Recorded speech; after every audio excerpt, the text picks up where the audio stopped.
Yo, what's good, YouTube? We are back here to react to a Lamar Peters completely destroying and silencing the Street Starz. I know they have different locations, different teams that are playing and teaming up together, but I'm not too sure if it's a tournament or exactly how the series is going.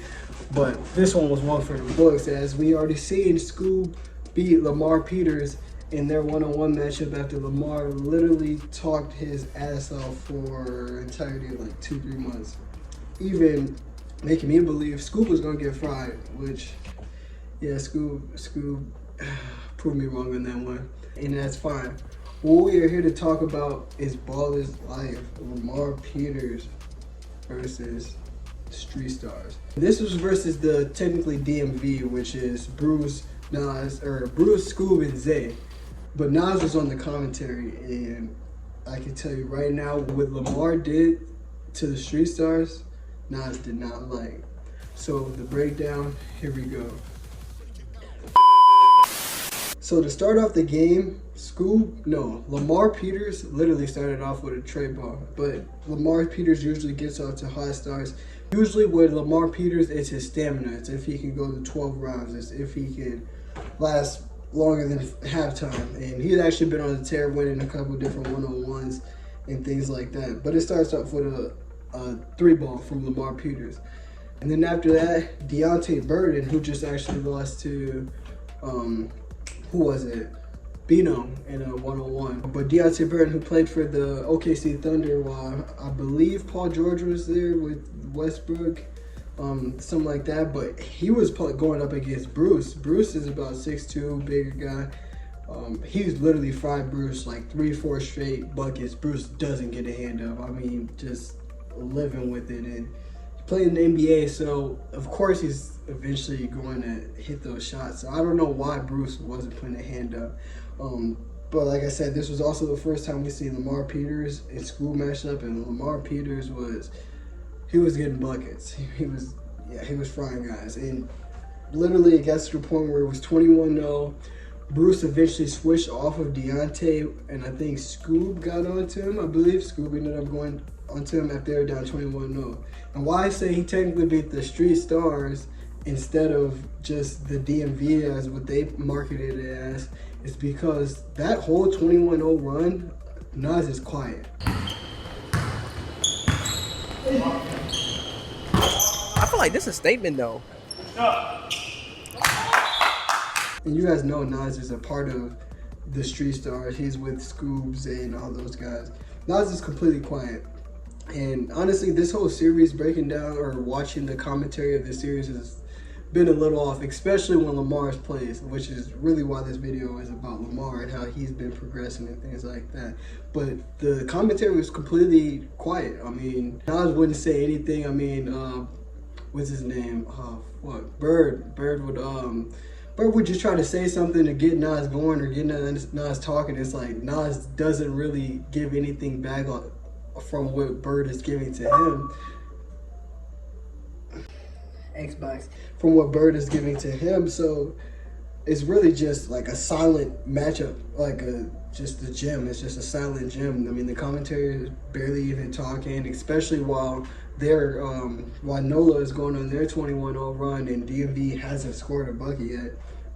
NAS and them aren't really talking, so commentary is extremely quiet. Then after that, I think Skoob goes on a run. Skoob goes on a beautiful run. Skoob's hitting shots. Bruce starts hitting a couple of shots as well.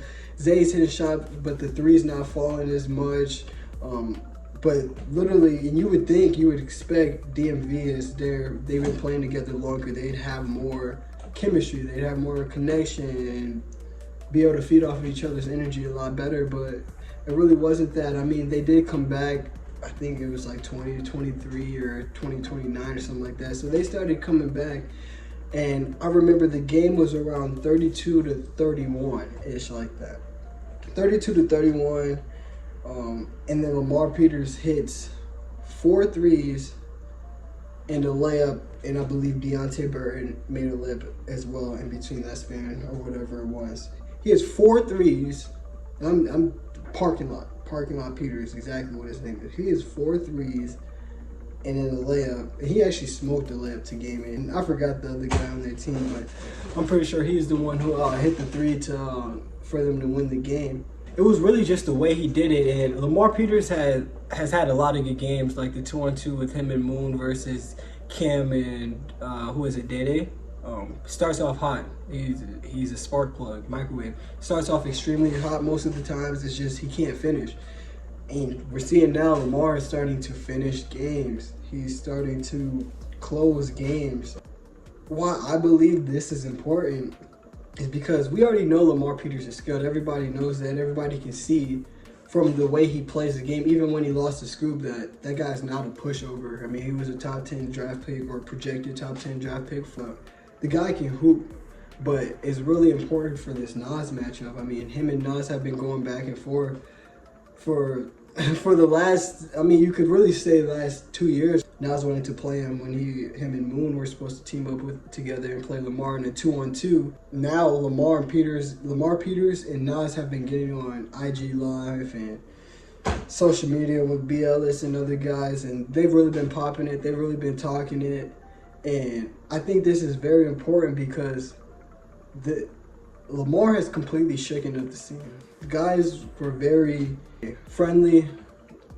As you will see, a lot of guys are friends. I mean, the only people who really aren't are the independent guys like Inesco, Lamar Peters. Lamar Peters is coming for everybody's head. He's coming for everybody's neck. All the friendliness, all the friendship shit, and the teaming up and all that shit, I think that shit is slowly coming to an end. You got guys like Lamar, you got guys like a Eugene German who has popped out once, but when he does pop out, he actually shows the level, and he actually talks and he backs it up as well. So I think it's going to be a lot going on as far as the development of the scene and the development of Lamar Peters. And I feel like for him, if he just continues to keep getting in shape, it's going to be a rude awakening for a lot of people. And what's next for Lamar and the whole YouTube scene and everything like that?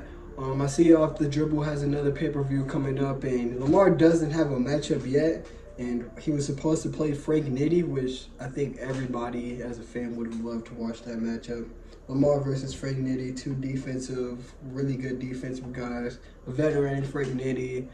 And then just to trash talk with Lamar, you're going to tune in either way. They have an event going on in Jersey where Nas plays Briscoe, which should be, oh my gosh, a very entertaining game. So I can't wait to see that one as well. But you know, just let me know what you guys think about the videos, the head-on, the talking videos. I was doing just some more edited voiceover videos at first. Let me know what you guys think of the videos and what you guys think of the scene, and if Lamar will he ever get to that top 5 level, or do you believe he's there already now, especially with him getting a couple wins over his head and building up his record and things like that. As far as how far the scene keeps on growing, I guess we'll have to find out. Stay tuned. Appreciate you guys for supporting the video. I'll see you guys next time.